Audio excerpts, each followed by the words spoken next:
these out in the wild already.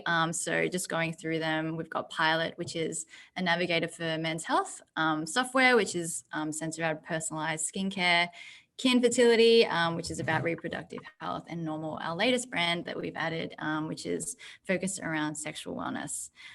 For context on the company itself, we have about 60 employees, and we've grown pretty quickly in the past 2 years, which is really exciting for us to see that growth.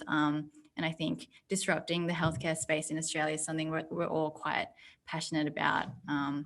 So before I get into the brands, I kind of just wanted to go over at a high level what exactly is our telehealth platform. So the brand kind of comes in at the discovery phase, which is, for example, if you're interested in signing up for the contraceptive pill, you'll sign up through Kin, or if you want to do personalized skincare, you go through software, the brand. And then the normal flow is you fill out a survey which collects your health data in that particular space and for that condition. And then normally the doctor will be assigned to you, and there'll be an online consultation where they'll figure out what the best treatment is for you, and then you'll get a prescription. As you can see in the fan of outcomes, there's also other technologies we provide in the telehealth space. Here's just a few of them, which is video consultations, which has been quite a popular thing during COVID, educational content, being able to shop online for different products, as well as like doing a blood test referral. And then I think one key piece that we're just kind of touching on at the moment is the ongoing care. So subscriptions and getting those order refills, as well as having the doctor check in after a period of time to make sure that the treatment is working for you, and like we're actually keeping you medically safe as well. So at a high level, this is kind of what we're all about, and this is just scratching the surface of the possibilities in telehealth. So without further ado, I'll introduce you to Nicole, who will be talking about Kin, and she'll specifically be walking you through that brand, and then we'll move on to the other speakers after her. So over to Nicole. Hey, Dav, are you going to control the screen? Yeah. Cool.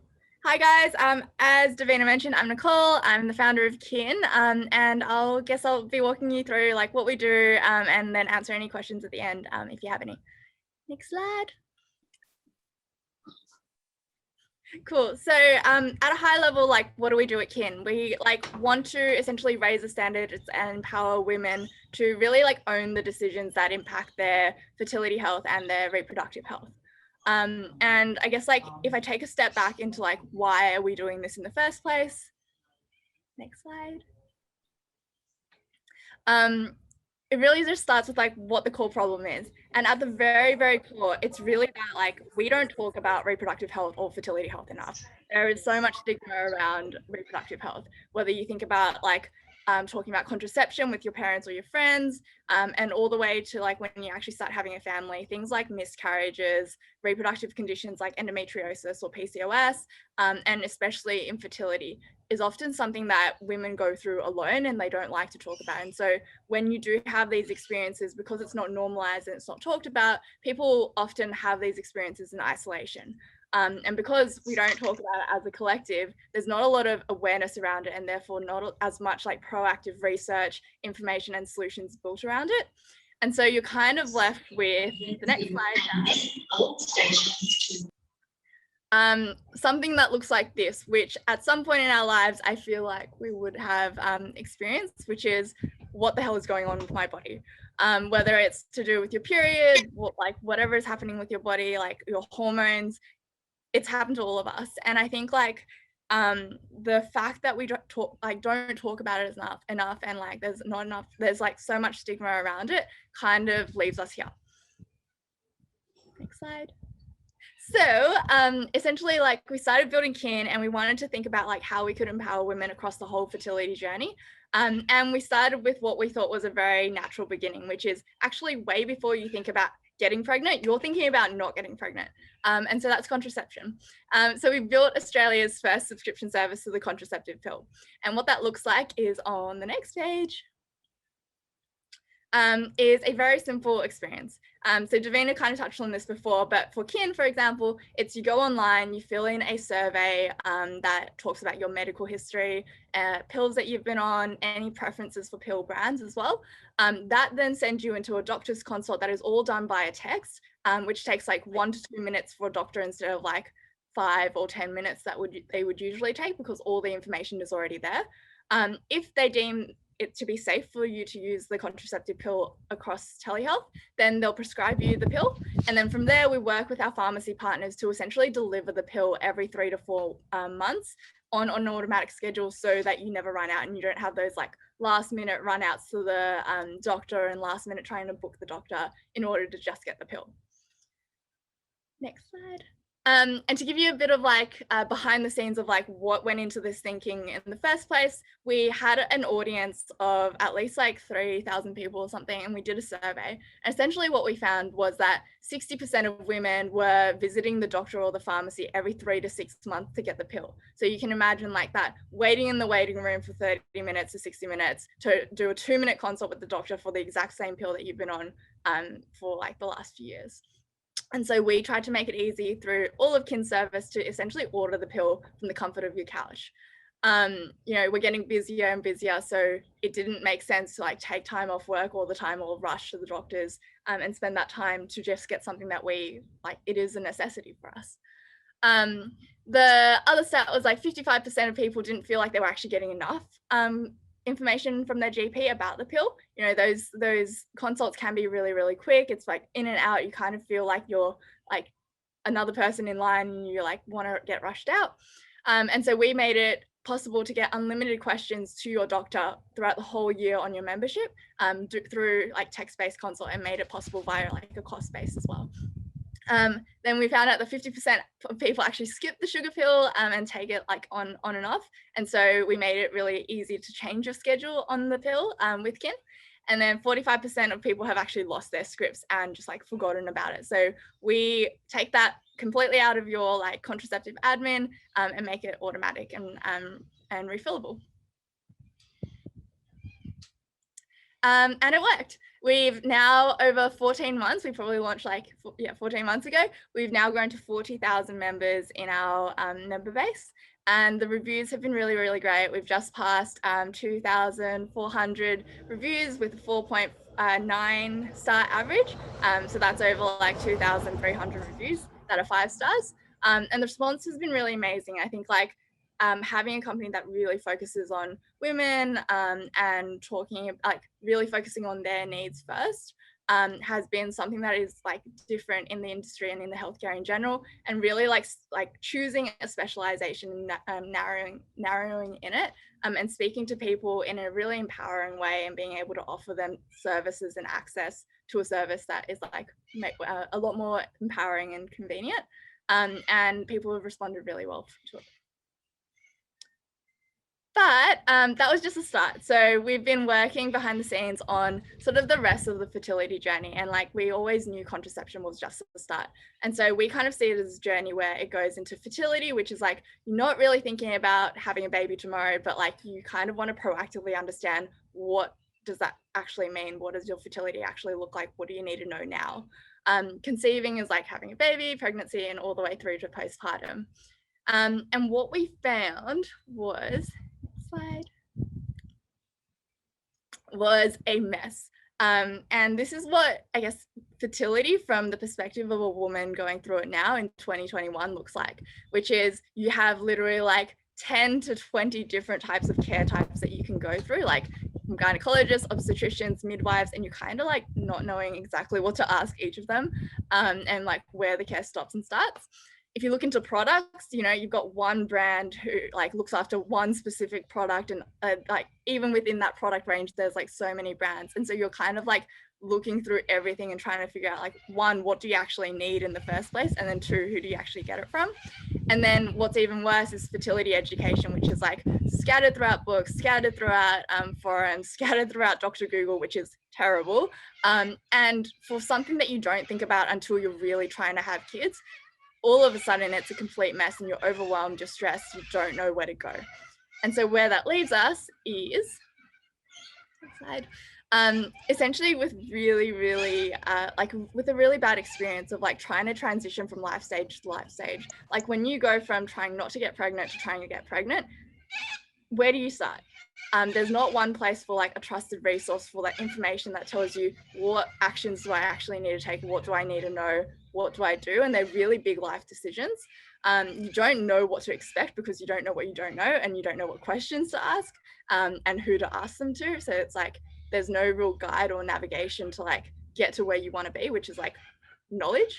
And then each decision is really personal to every woman. And so there's no right answer to a lot of these things. You just need to know the guidelines about how to make these decisions. And all across the internet, everyone has different opinions. And so what we're doing is essentially trying to become this offering that essentially becomes the first place women turn to when it comes to all of the fertility journey across fertility, conceiving, pregnancy, and postpartum. And we've started to build the start of that, which is like building a prenatal, which is one of the most essential multivitamins that you need when you're starting to think about having children. We built, Joe actually, who will talk to you in a bit, helped build Dr. Vamsey's pregnancy checklist, which is like, here's the one place that is free, customized fertility specialist information that gives you actionable steps for how to even think about starting to conceive. And then from there, it like pushes you into different products that could be helpful for you on this journey. And then I guess like using that checklist and leveraging off that information off that checklist, really helping people to navigate what they need throughout the whole conception journey. And then we'll sort of start the whole process over throughout pregnancy and postpartum. And so that's where we're at the moment, and that's sort of like the journey so far. And I guess like in the future, in the very near future, we're just going to continue to build out the offering that helps us become this place that really helps women from all the way from conception, contraception, conception, pregnancy, and postpartum, and really have that relationship with them that can, I guess, like help them throughout the whole journey.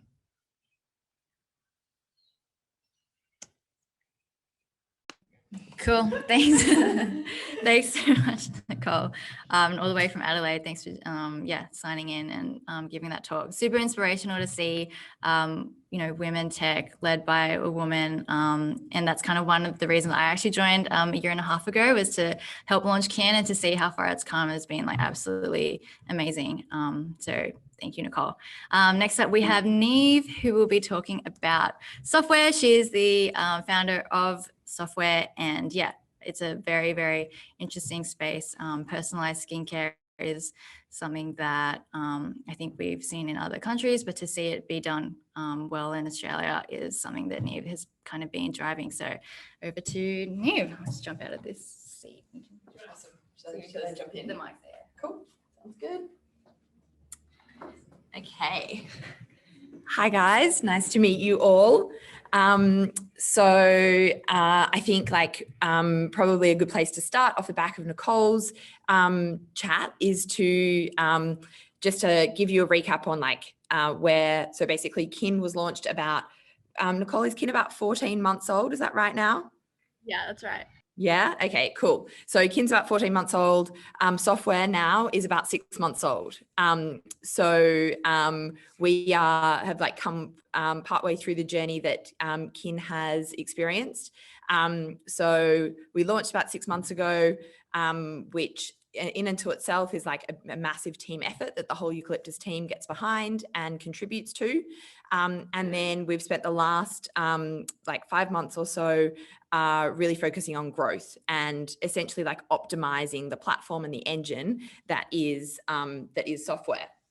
I thought it might be helpful to just spend a couple of minutes talking about my background. Because I know from the perspective of a university student, it all looks like pretty glamorous and overwhelming, hearing from a bunch of people who have been working for a number of years. But for me personally, I studied law at university. I did an arts law degree and then worked as a lawyer for a number of years before then coming to Eucalyptus and joining the startup world. And I guess the reason why I wanted to give that context in particular is because you can I am a huge advocate for, and would be very encouraging of all of you to try a number of different things in during your career. You know, what you study at university and the decisions that you make straight out of university, although they seem overwhelming and enormous, and you might feel like you're making a decision that sets you up for the rest of your life. That's not necessarily the case at all. There are, you know, many people pivot now, and certainly for me, spending a number of years working in a big corporate law firm and then coming and joining the Eucalyptus team about 11 months ago now, it was a massive change, but one that I have really, really loved. And I've had to learn a whole bunch of new skills and upskill into the world of technology and the world of telehealth as well. So with that context, all right, next page. So software essentially is, it's built, as Davina said, it's built on the same platform, underlying platform as Kin. And so at a very basic level, the patient goes through a very similar process. Software connects patients with a doctor through the patient completes a quiz and provides information about their skin. They also provide photos of their skin.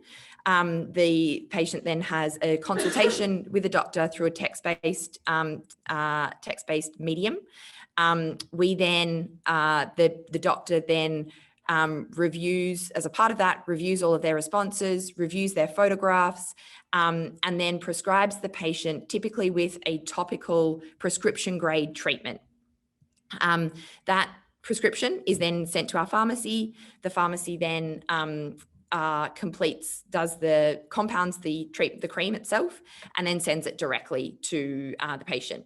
So I guess like one of the key features that's different between Kin and software, even though ultimately the patient goes through like a very similar journey, it is obviously the conditions are very different. So when you're dealing with skin, and the skin conditions that we deal with in particular are acne, signs of aging, pigmentation, rosacea.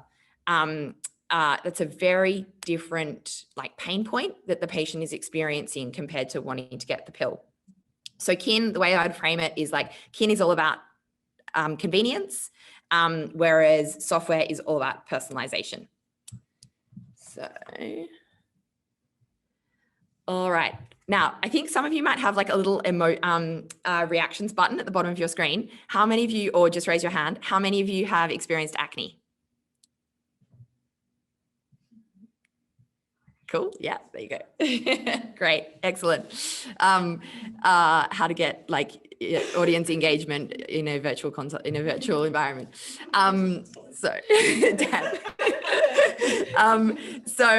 It's 85% of Australians have actually experienced acne. So we can see that reflected in the numbers and the responses that we're getting there.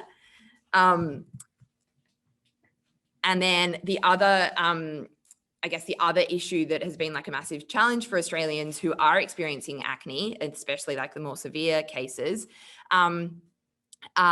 is accessing a dermatologist. Now, it costs on average for a private consultation with a dermatologist is about $280. And the average wait time to see one in Sydney for a private consultation is 3 months, and for to go through the public system is about 2 years. So you can imagine somebody who is experiencing acne in particular, which has like a massive impact on your confidence and can be incredibly painful, it has a huge barrier to access healthcare in this kind of environment. So essentially what we're seeing here is skin conditions such as acne are chronic conditions, and they're rarely cured by one off-the-shelf product. This means that they either have to keep going back and seeing their GP or keep going back and seeing their dermatologist whilst they try different products to figure out what works for them. like a major factor here, as a lot of you will know, having experienced it, is that there are a bunch of different variables that we go through when we are trying to solve a chronic issue such as acne. And that is that, you know, it could be a lifestyle factor, it could be that's contributing, it could be such as your diet, it could be the treatments that you're using on your skin, it could be stress, like there are a whole bunch of different things happening. And so we found that when we looked at the environment, when we looked at the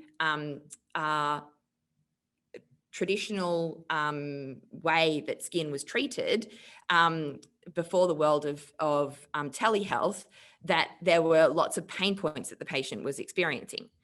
And so as a result of that, a lot of people were turning to advice online, like Dr. Google.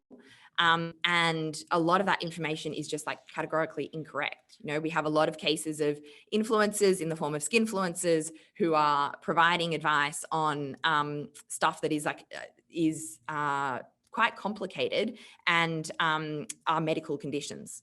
So when we looked at that as a picture, as a whole, it became very apparent very quickly that telehealth in the form of teledermatology was a solution to this overarching problem. And so what I've set out here is the process that I just touched on, which is patients fill out a detailed questionnaire about their skin and provide photographs. The doctor reviews that information, and they are able to, this overcomes the problem that a lot of traditional face-to-face consultations were presented, which was that through our platform, patients could keep coming back and getting ongoing advice for their skin and for their skin condition. And as they went through that skin journey, the doctor could then update their prescription, and our pharmacy could formulate a new treatment, a new cream, based on what their skin needs are as they move through that journey. So in terms of what our philosophy is as a team, so we have a really comprehensive team of experts. So we have a panel of dermatologists who advise us on our treatment protocols, a team of GPs who review the patient's and have the consultation, a team of pharmacists who are responsible for running our lab and formulating our products, and they are all there to guide the patient through their journey. We have a commitment to only providing the most effective skincare treatments that are all dermatologist approved and backed by medical research. So I think in that respect, we're very different in terms of the ingredients that we use and the strengths at which we use them. We're very different from walking into, say, Mecca or Sephora and buying a cream off the shelf that is like often promises the world and rarely delivers. And so in that respect, like we've made a commitment to our patients that we'll only ever sell the patient something that the doctor has personally prescribed after looking at their skin, which is incredibly important. And as a result of that, we are focusing on building our reputation as a trusted advisor and aiming to keep the patient informed about the ingredients that they're using and the strengths at which they're using it. Oh, there we go. And so in terms of how, like we are, as I said, we've been operating now for about 6 months, and we're getting some amazing results from our patients and some incredible stories. So I've got 3 images of before and afters here of men and women and a variety of different ages as well. And then a bit more customer love in the form of product reviews and feedback. So that is, I think at the moment we have a 4.8 star rating on product review. We get a whole lot of like really amazing stories and feedback from patients who are saying things like, you know, you have software has transformed my life. I had tried a whole variety of different treatments prior to trying software. And nothing worked. People had gone back and forth and seen GPs, seen dermatologists, and hadn't had any success, or had like, success for a short period, But as is the case with chronic diseases, they would then lapse back into having severe acne again. Okay, so in terms of where we're at now, we have essentially got to a point where we have a really strong customer base and we've established ourselves in the market. And so in terms of how the next steps for software, we will be looking at expanding our product range and exploring what the next big growth opportunity is for software. So that might be, for example, expanding into other skin conditions and a variety of different products that will essentially supplement that core prescription product. And that's it.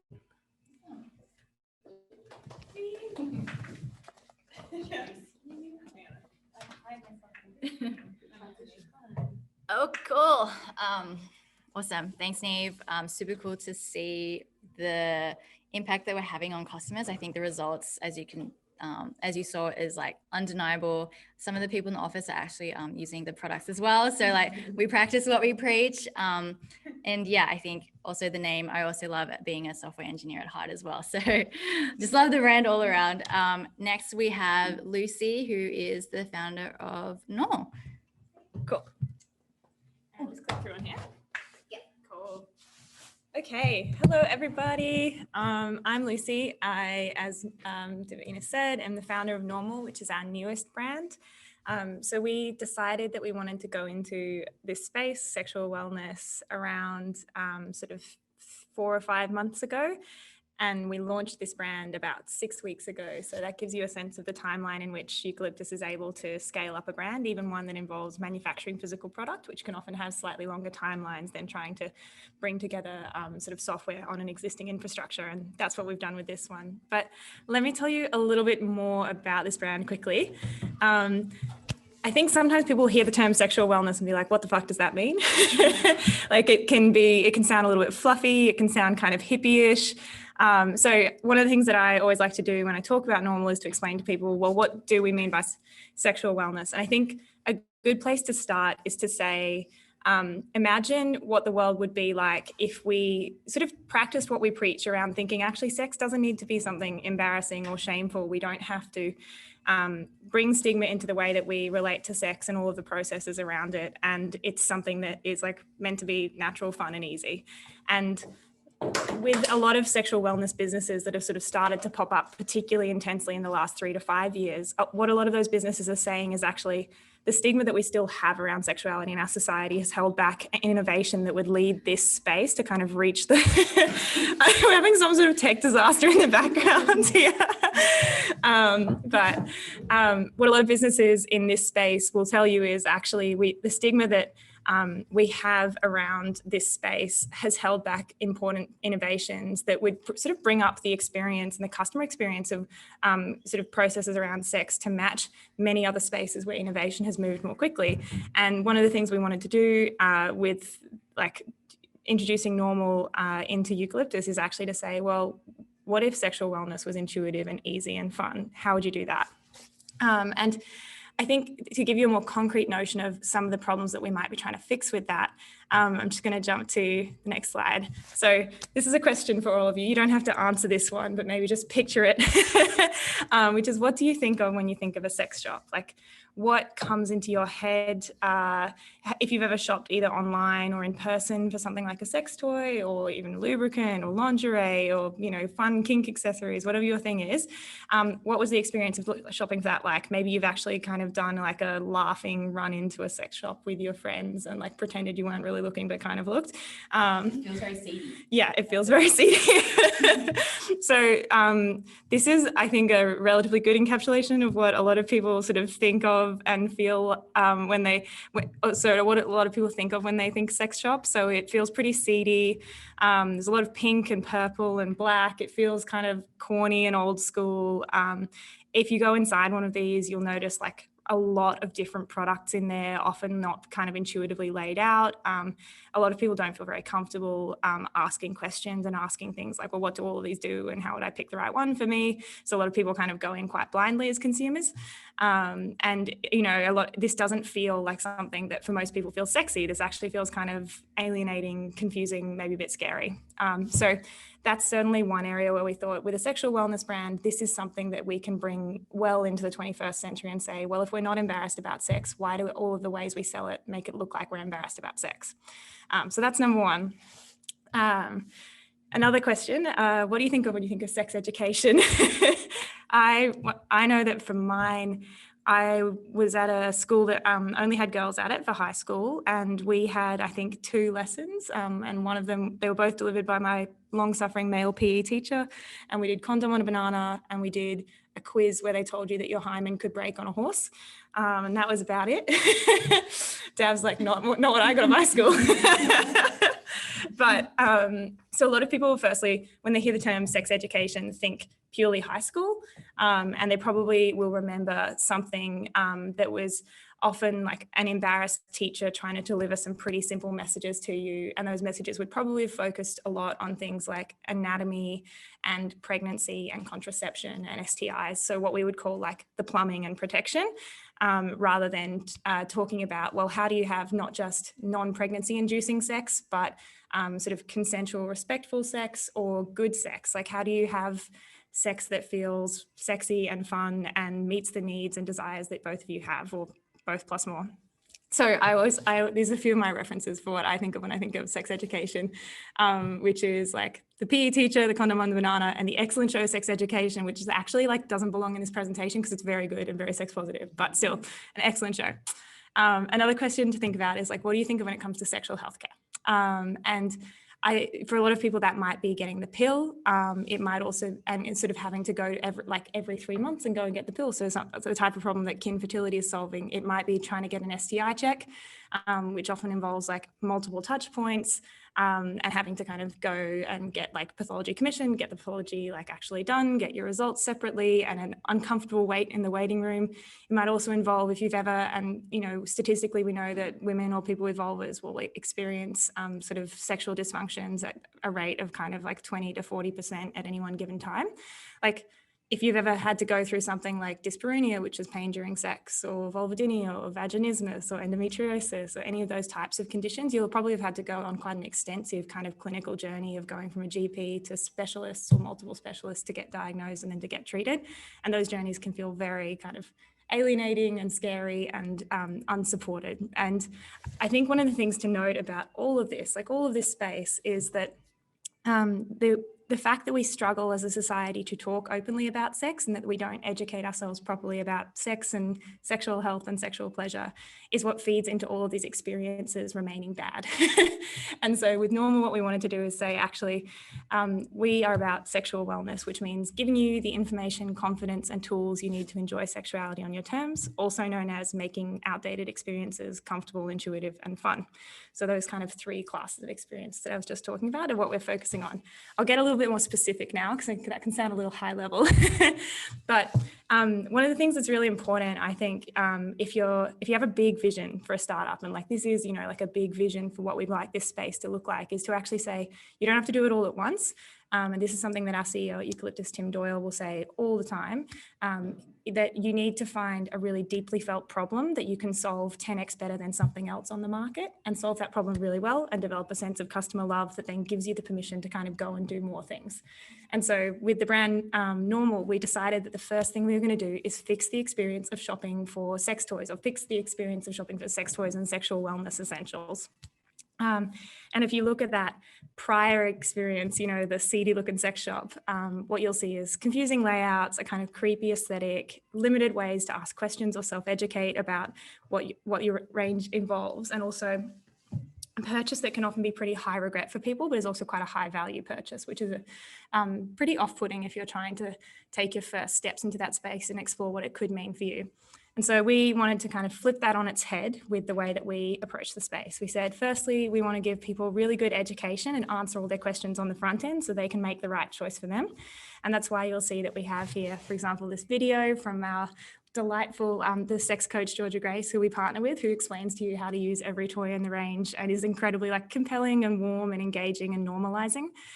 We also have a recommendation quiz that helps people to choose if they don't know necessarily what they're looking for yet and they don't have experience with sex toys. So this is an experience designed to be navigated by a beginner, not necessarily something you need to be a sex nerd to understand.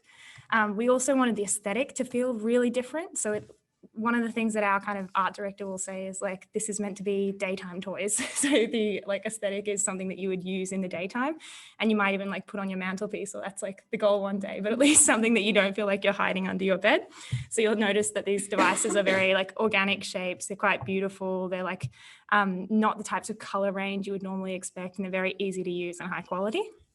And I guess the other thing that we wanted to do to kind of differentiate this experience and say, okay, you know, how can this be really 10x better than anything on the market, is that we created our 100-night stand policy, which essentially says if you need to return something for any reason because you don't love it, like send it back and we'll give you a full refund, and that's it. And what we want to be able to do with that is to guarantee someone a user experience when they join this brand. It's not just a product experience. We're actually saying, even if you don't love the product for whatever reason, like there is no risk of you having a bad experience with Normal. And we want to be able to take that kind of trust and move it into other spaces as well.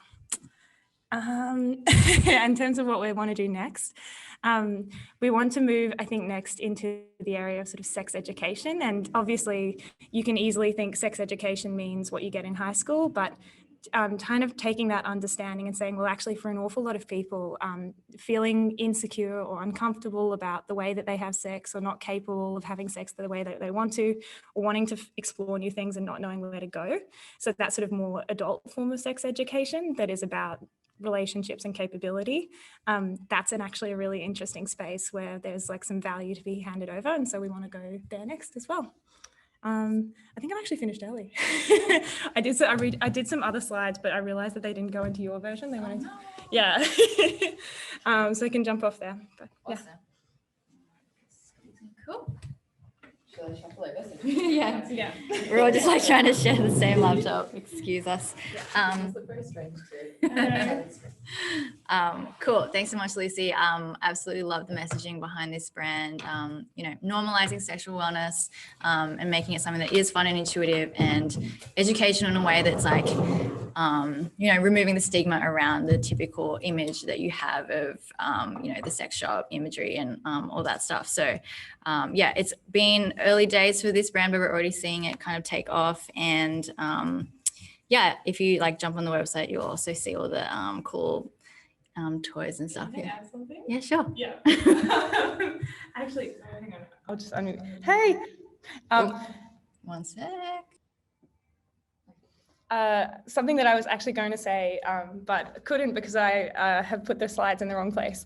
But we actually just did some really interesting research looking at generational differences in sort of comfort with sexual wellness and things like buying or using sex toys. And no surprises, Gen Z females are severely outperforming the rest of the market. So I just want to say congratulations to all of you on your comfort with sexual wellness, and I wish you the best with the rest of your journeys.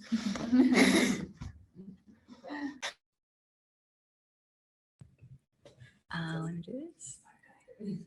Perfect. So if you remember the first slide, we do have a fourth brand, which is Pilot, but I thought it'd be a little bit more insightful if we kind of went through what does working at a telehealth company actually look like.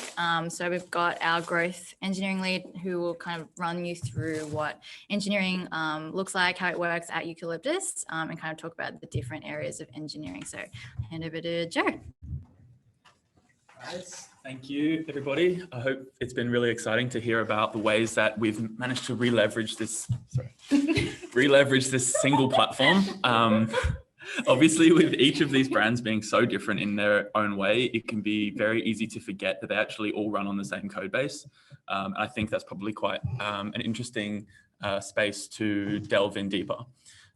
So I've got my boss here sitting next to me, so I got to make sure I do this well. But a quick sojourn into like my background as well, just to sort of provide more evidence into you don't always go into the right thing first.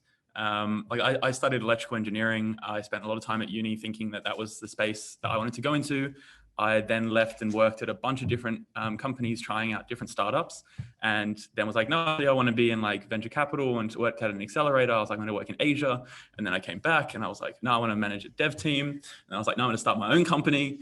So there was a lot of thrashing about trying a lot of different things and getting experiences. But then when I sort of had gotten a more stable job at Atlassian and spent a few years there in their growth engineering team, I was obviously given this opportunity to come and see what do I think a growth engineering team for a telehealth company in the 21st century can look like, and try to build that up. And so I think like the diversity of experience that I had come from was not a failure. All the changes that I had made actually made me ready to be able to take that opportunity. So I just think, following on from what Niamh said, it's just that, don't stress too much about the first decision you make, because you can correct course as you go.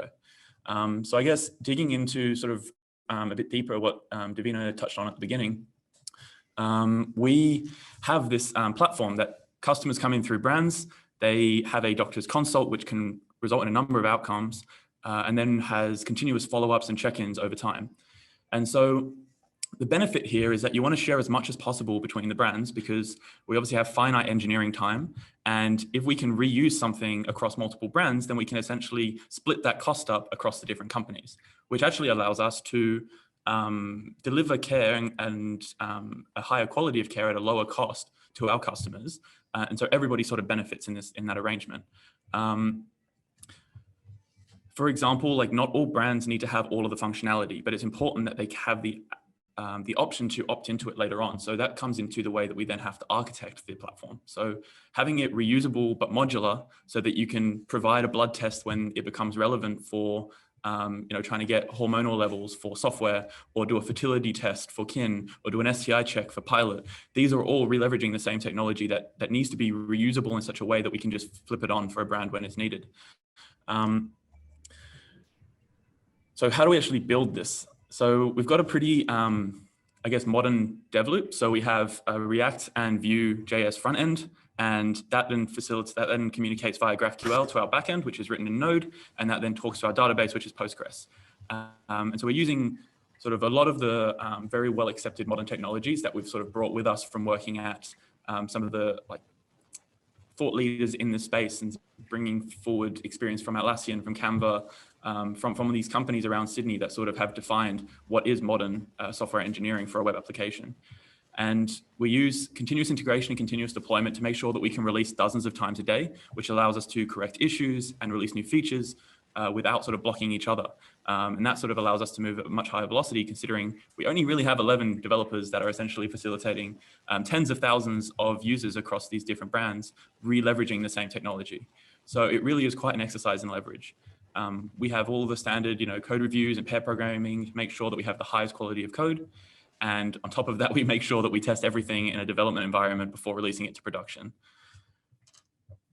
So it's been mentioned that I'm the growth engineering team lead, which is because we've split the engineering team across growth engineering and platform engineering. Now, we did that for a few different reasons. The number one reason is mandate. So while the platform engineering team builds the major capabilities, for example, say pathology for blood tests, they own the code bases and therefore own the code quality. And I think what we realized was that it's not that they are not focused on the metrics of the business, but it's that we need to be able to split the ownership so that people can focus. So having engineers who are specifically focused on improving and optimizing metrics across the business through experimentation allows the platform team to ensure the highest quality of care when building core capabilities that are re-leveraged across these businesses. So it also then means that there's a bit of a time horizon difference in the way that they think. So the platform team is about building on top of existing capabilities and taking it further, or starting from scratch and building out new functionality. But that can often think, hey, what does this look like a year from now, 2 years from now, 3 years from now?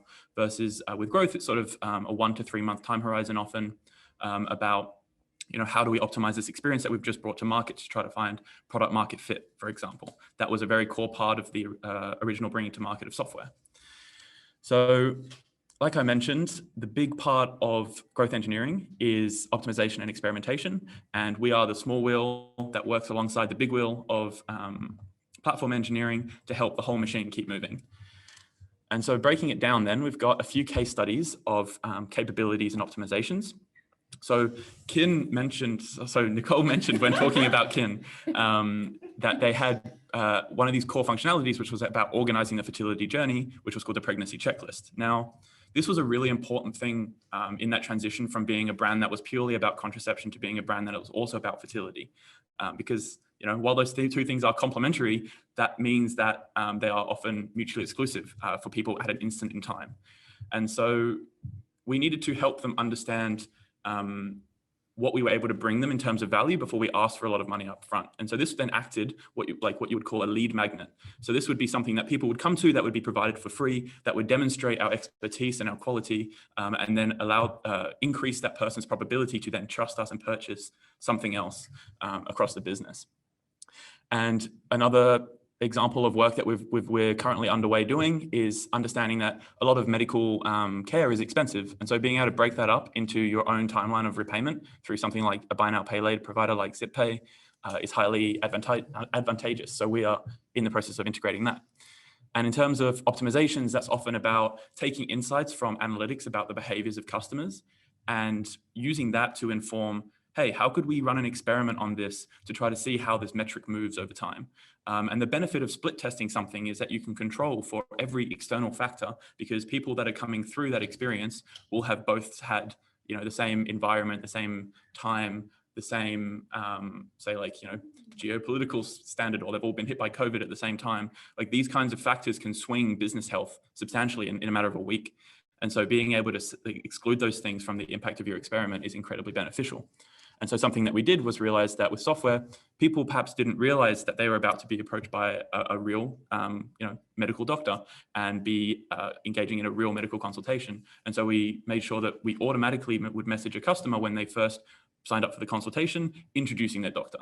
So it seems like a small thing, but that activation mechanic, when we split test that, had a very sizable impact on the conversion rate of someone trusting the treatment because they realized it was coming from a doctor.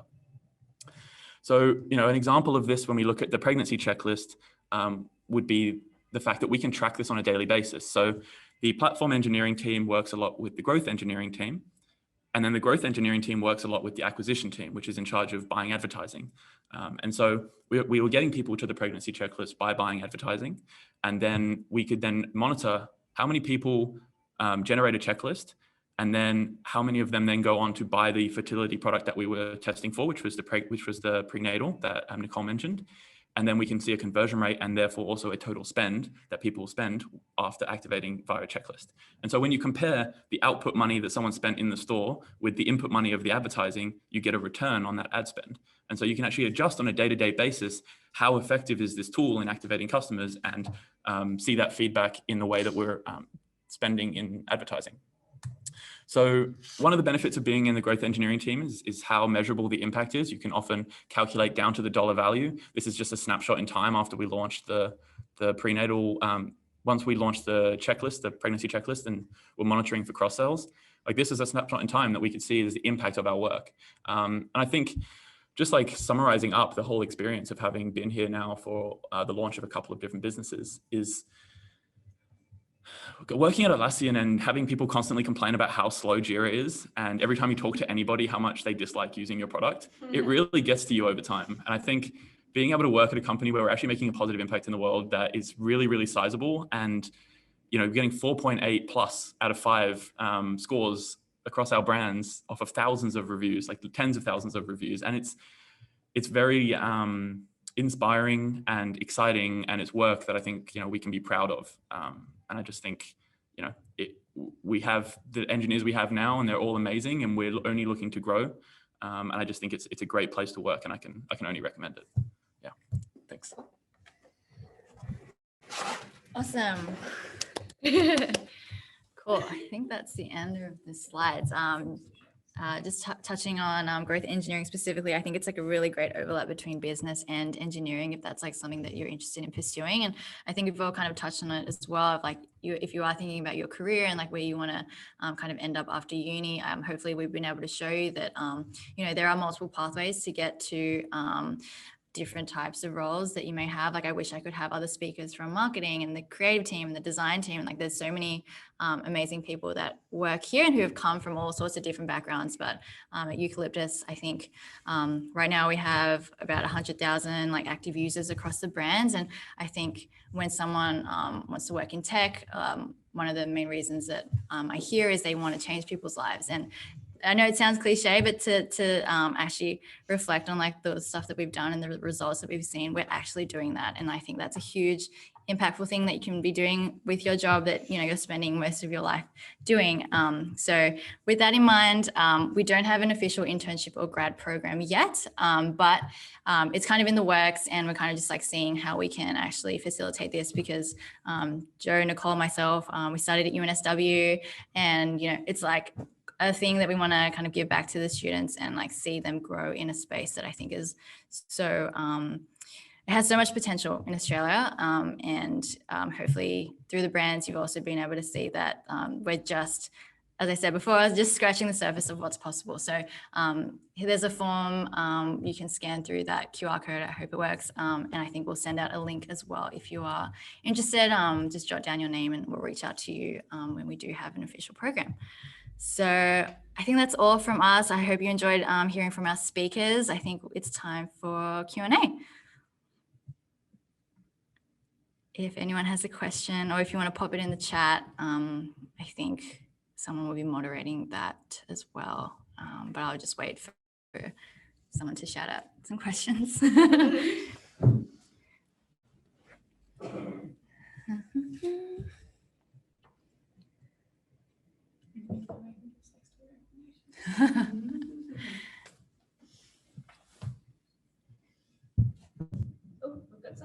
Okay, I guess I'll just read them out. Cool. Do you have more new brand ideas for the future? Does someone want to take this one? I'll take it. All right, Lucy. All right. Hello. Oh. There we go. Okay. Yeah. Hello. We absolutely do. One of the kind of investment rationales for something like Eucalyptus is that you can use this kind of shared technical infrastructure, shared human infrastructure, shared physical infrastructure, and all of the kind of learnings that come off that to more effectively launch brands that leverage similar capabilities in future. So we would anticipate having a lot more. I know we have at least one more in the works right now, and that could grow substantially over time. So anywhere that there are sort of badly solved problems in healthcare and well-being at the moment is probably a pretty good place to look at for a brand like us or a company like us. Yeah. Oh, we got another question. Do you want me to read it out? What is the process like to conceptualize a brand to launch? Interesting. Yeah, actually, okay, so this is a really interesting one, and part of it will depend on the nature of the brand. For example, if you're doing something that's probably going to rely very heavily on a kind of hybrid of a software solution and bringing together sort of experts, for example, like doctors and specialists to bring a care experience to someone, that will look slightly different to something like normal, where though we're sort of hoping to go into that type of service eventually, at the moment, like in our launch, we thought a lot about what do we want the customer experience as a whole to look like, and how can that be 10x better than what exists in this space currently. We thought a lot about how our visual branding and the physical product that we make could reflect that. And we had sort of a pretty tight timeline to develop physical product because manufacturing and shipping things takes a long time. So we sort of prioritized that as soon as we could, got that underway. And then once we had done that, started working on all the other pieces of launching a brand. So how will all of the customer experiences involved look like? If someone has an issue with a return or a warranty, how will that be handled? If someone has an issue related to like a question around sex, how will that be handled? So you build out like those types of processes, you build out visual brand, you start planning out what your website structure will be like, you start wireframing it and testing it with people, and then you start actually building it. You ideally allow lots of time for testing it, though sometimes in a startup we will, the saying that if you're totally happy with what you launched, you're probably launching too late. is probably true.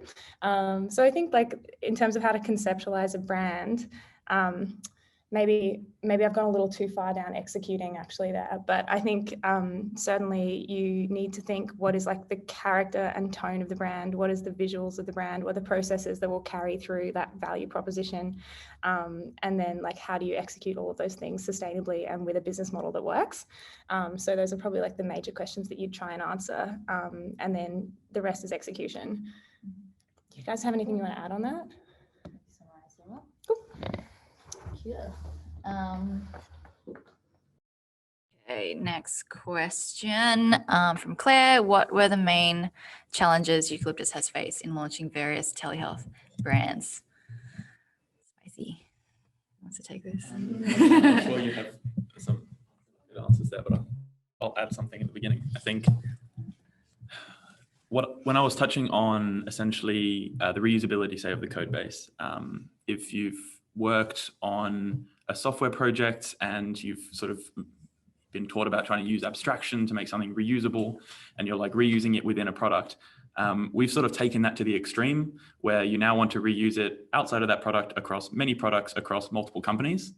And so from a technology point of view, that can be a core challenge in how do we scale this to more and more brands that have more and more variability in the way that they want to exist. And I think just from like a technology point of view, in terms of adding to that over time, you just need to make sure that you're managing your tech debt, because the stakes are obviously very high in the medical space. It's pretty unforgiving. Yeah, Summer as well. Did you want to add any? Yeah, I will. Okay, thank you. I think obviously Joe's position as an engineer has outlined like very well the technical challenges of it. I think from the business's perspective, it is very challenging catering for brands that have a very, very different customer base, with customers' needs and problems that are like very unique to each of the brands. So for example, Pilot, which treats premature ejaculation, erectile dysfunction, hair loss, that is a very different, company is very focused on discretion and delivering a treatment to their customers that is in a very discreet fashion, because the classic Pilot customer doesn't really want to talk about their problem. You compare that now to a software customer, which is typically, so software has 97% women, and obviously dealing with skin. Everybody's skin is unique, and everybody has like a very unique perspective and a very unique journey, and they want to share that with us. And so that means that we need to give the software customer an opportunity to explain their skin, to explain their problem, and we need to ensure that the solution that we come up with addresses a lot of their concerns and does it in a very personalized manner. So when you think about the opposite ends of the spectrum in terms of what that customer looks like, and then you have the Eucalyptus team, the cross-functional teams that sit under Eucalyptus having to cater for a variety of different customers in that respect. From a marketing perspective, from a customer service perspective, that's hugely challenging. So I think that would probably be the most challenging component from the business's perspective. Has anyone else got anything else to add? A few more questions come through. Cool. Okay. Wary of time. How much longer can we go, Jane? Should we just keep? Yeah, so we've arranged to start the quiz section at 6:50, so still 10 more minutes. Oh, can you not hear me? Oh, we've all muted our things. Hello? Oh, wait. Wait, hello? Yes, you're good. Sorry. Okay. Oh, good. Technical difficulties. It's not a Zoom call without someone's microphone not working. Anyway, yeah, we have the quiz scheduled to start at 6:15, so we still have around 9 more minutes for Q&A. Cool. All right, let's keep going. Next question was, what are the perks of working at Eucalyptus? It's got to be the merchandise. Nicole, do you want to take this one? Yeah, for sure. I think like it depends exactly what you're. Can you hear me? Yeah. Oh, cool. It depends exactly what you mean by perks, because we've got like merchandise flying out of our doorsteps. But in terms of like what I personally love about working in Eucalyptus, I think like we're a very young company, both in like the, I guess, like typical age of like people who are joining, and so like the culture is very like young, vibrant. It's really fun. I think like I would describe our culture as like hardworking but really like laid back and relaxed, and I think everyone's really like easygoing. I think we're like a really young company in terms of like Davina's been saying all along, like we are literally just scratching the surface. Like I joined the company when it was 10 people, and that was 14 months ago. And just like to be able to sort of like see the journey that Eucalyptus and Kin and all the different brands have been on has been really, really, I guess, like fulfilling, inspiring. Like it's been something that makes you feel like you're a part of something, like you've built something and you can see your baby grow. And so I think like joining an early stage startup and like being able to see that growth and being able to be like a critical contributor to that growth, because there aren't that many engineers or like people at the moment compared to like where we could be. That journey is like above all else in my mind, like a really great perk. And I think obviously like working in telehealth and like actually being able to change people's lives and seeing all the like product reviews come through and how we're helping people has been something that is something that like gets us out of bed every day and like makes us want to do more. And then I think my final perk is that I think we're really close to 50-50 in terms of women in the organization. Like we now have at least 25, if not close to 30 women out of the like 60-65 people we have at Eucalyptus. We do like girls lunches, and yeah, like I think it's like starting to become a really equal workplace, and like that change in the culture that I've seen from going like from largely male dominated at the beginning and becoming more and more female, like equal females, that's been really nice. And so it's just like a really nice place to be. I'm really cheesy, so sorry, but I might have a few tears in me. Thanks, Nicole. So next question is Louis loves Zoom. Next question was, what are some of the non-technical roles at Eucalyptus? I'll have a start with this. Just looking at the photo that I've got in the slide that I'm sharing, this is some of, I think, most of the women in the office.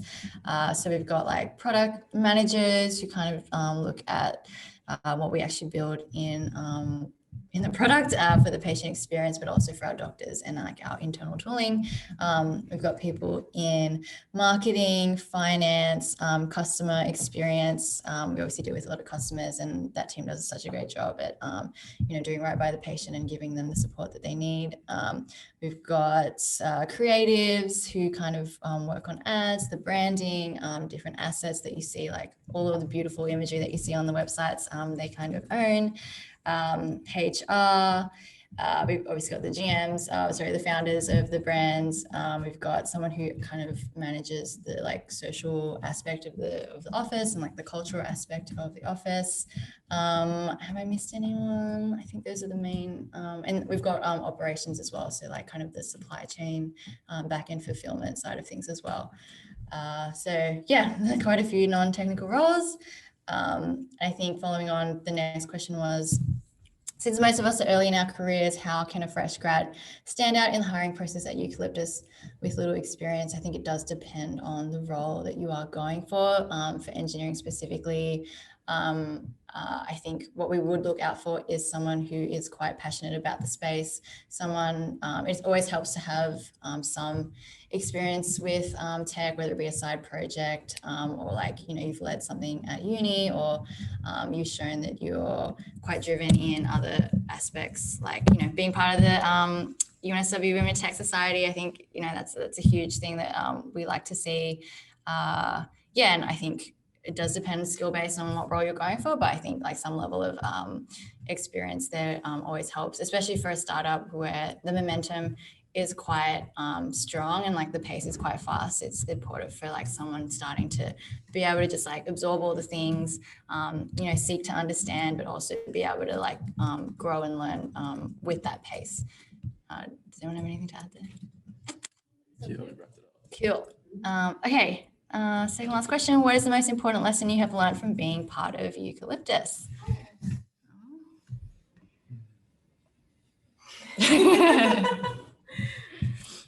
I can take this. Or maybe, I don't know if it's the most important, but like the one I You love. said get comfortable with being uncomfortable. Very true. Very true. Definitely that. Definitely I that. feel like this is Lucy. I actually really struggle with this because there are like 10. There are a ton of practical lessons, I think, that are like about sort of how do you create the conditions and the incentives and the culture that allows people to kind of do the right mixture of like execution at speed, but also making really good strategic decisions and doing the right thing by the patient. And those incentives will sort of always be in tension with each other. And if you're not really careful and conscious and deliberate about how you manage them, I think they can sort of backfire in a number of ways, but Eucalyptus has really got the balance right. So I think probably knowing how to take time on decisions that need a lot of time, and to kind of other decisions which can be kind of iterated quickly and have lower costs, know how to kind of spend the right amount of time on those and then learn quickly. It's probably a big part. Yeah, For sure. Probably check which branch you're on before you push. Yeah. Good one. Thanks. Nicole, anything to add there? My favorite one is actually one of Tim's, which I think is you're muted or something. Oh no, it's just us. my favorite one is one of our CEOs. Basically, like, I think when I came in, I was like, I want to build everything and anything. Like, I have this massive vision for what I want it to be. And you kind of want to do the hardest things first. Like, I see in the questions, it's like, do you want to go into clinics? Like, of course you do. And you kind of want to do that from day one. You can imagine like the big, awesome things that you can do. But you almost like don't have the right to do it at the beginning. Like, you have to start and you have to take baby steps, and you have to earn the trust and earn the like love of the customers before you have the right to actually like do more and leverage that trust into like supporting them in other ways. And so that's definitely something that I've had to learn personally. Like, where do you actually prioritize? Where do you actually like build that strategy so that you can set yourself up for success in the future? And so, yeah, our CEO calls it like earning the right to exist. And so that's like a lot of the journeys that all our brands have to go through in every stage of like each new market we enter or each new customer that we try to talk to and try to help. And yeah, it's just like a very interesting lesson to learn because it is very like less intuitive or like less against your human nature. Very true. So I think like the last question before we have to wrap up, from Kim, where do you guys see Eucalyptus in the next 5 years? Do you have plans in developing products for hospitals, clinics, etc.? Ooh, yeah. Yeah, I mean, projecting 5 years ahead, yeah, as we have been saying, like healthcare space is so open and broad, and like there's possibility that we can have impact potentially in more physical spaces. I think we're kind of exploring a little bit what that would look like. From my perspective, we'll probably see a few more brands pop up, supported by the technology platform that we've kind of been talking about, and engineering wise, definitely like a more scalable platform that services these different brands. We've kind of touched on more of the patient side of things, but we also have like some doctor and internal tooling, which will also expand. And we also deal with like pharmacies. So there'll probably be some technology in supporting that end-to-end kind of flow between the patient to the doctor to the pharmacy, and potentially like beyond that, which we're already kind of exploring with Normal, which is a more e-commerce offering with content and like educational material with the sex coach. So yeah, lots of possibilities. Kind of hard to pinpoint exactly what the next 5 years will look like, but I think that's like the adventure of Eucalyptus and like the startup that we are. There's very many possibilities. Do you guys have anything to add? Yes, just that 5 years is about 50 years in startup time. So like the company's only existed for just over 2 years, and you see how far we've come. If you try and imagine 5 years into the future, it's yeah, near impossible. It's going to be huge. Yeah. Yeah. I think something else, I keep lobbying for us to open a Berlin office so I can live there. But I actually think like it'll be interesting to see, because obviously healthcare is a market that is usually delivered domestically if you have any kind of dependency on specialists or sort of GPs, because of the registrations that can often sort of hold you to an extremely large domestic market. And so an interesting question that might kind of shape our future as well is like, do certain brands go international? Normal probably has a lot more capability to do that. Or do parts of brands go international? Or do we even start looking at sort of setting up this model in other places? Because healthcare is an industry with lots of moats in it, but moats are hard to cross for the first time. That's why they are useful. Yeah, so I think that is also like something we might consider. Berlin office. That would be very cool. Yeah. Okay, I think we're just about at the end of the Q&A, so I'll hand back to Nishmi or Jane to talk about the quiz. So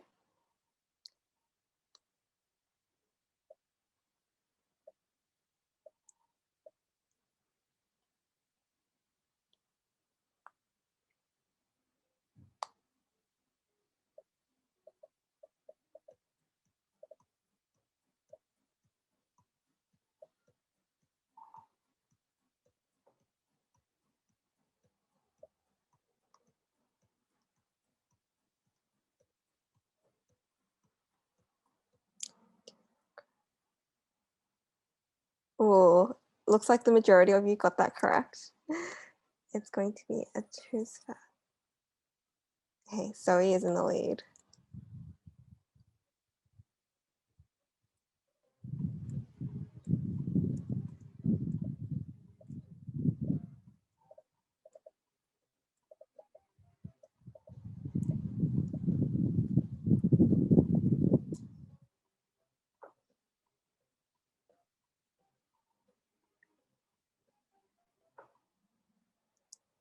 Well, it looks like most of you guys got that correct, which is very good to see. You're all paying attention during the presentation.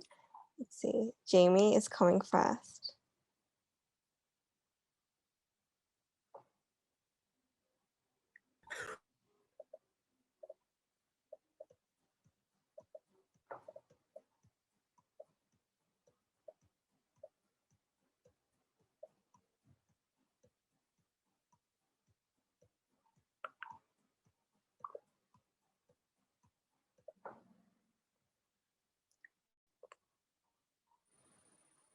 Oh, okay. Looks like Jamie has been overtaken. Kim is coming in the lead. We have 11 more questions. Let's see if she can keep it.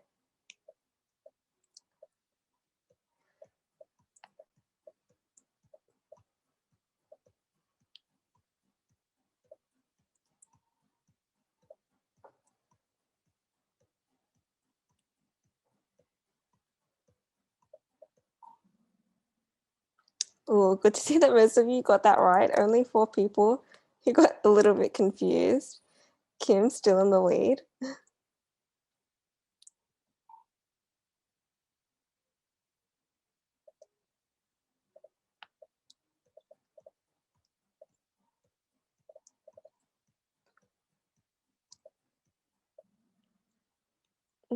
I'm glad to see no one picked aeroplanes.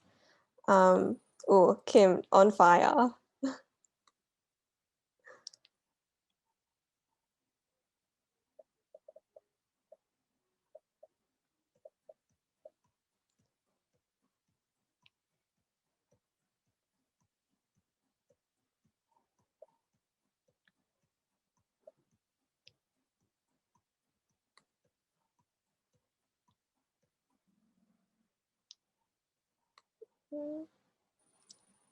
Kim's still at number 1.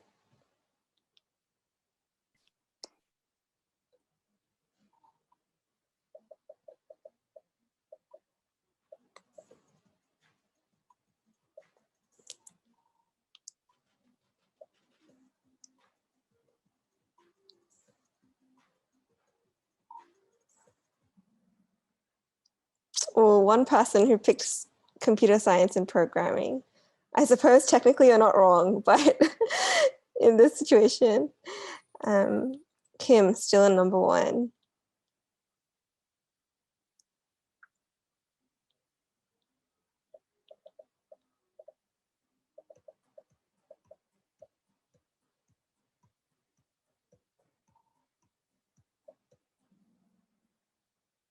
Women's fertility, most of you guys got that right. Kim taking the lead.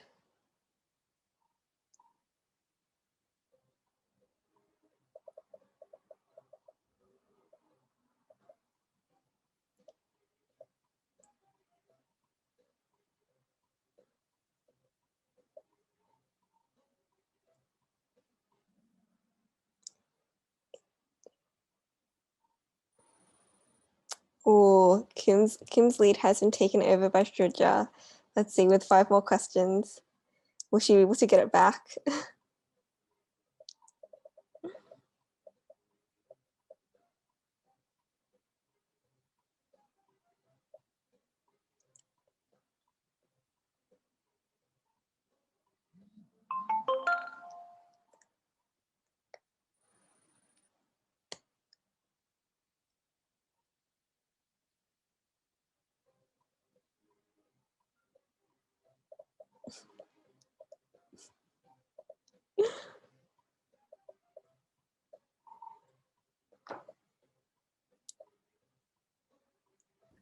Here's a hint. All of our toys have androgynous names because we wanted to have a unisex brand. Oh, 6 people. Oh, SK, an unexpected leader coming in fast.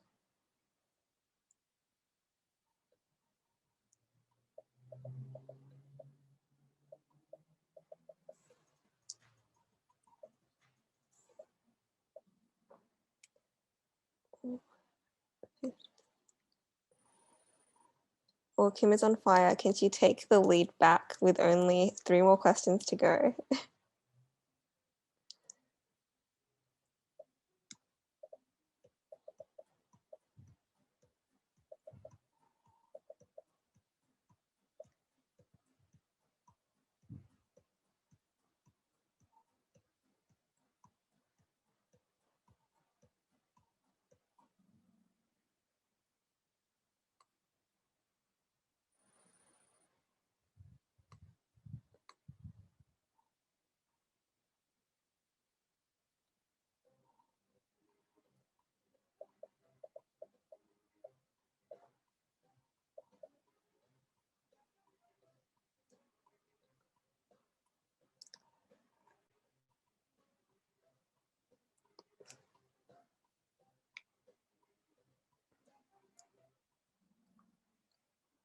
Oh, okay. Oh, glad to see that a lot of you guys use sunscreen. That's important. Anyway, we have, oh, Kim has the lead once again. So Kim, please email events@unswwit.com and we will get in contact with you regarding your prize. Otherwise, I think we might just close off this event. So Kim, can you screen share? So we can have our final slide up.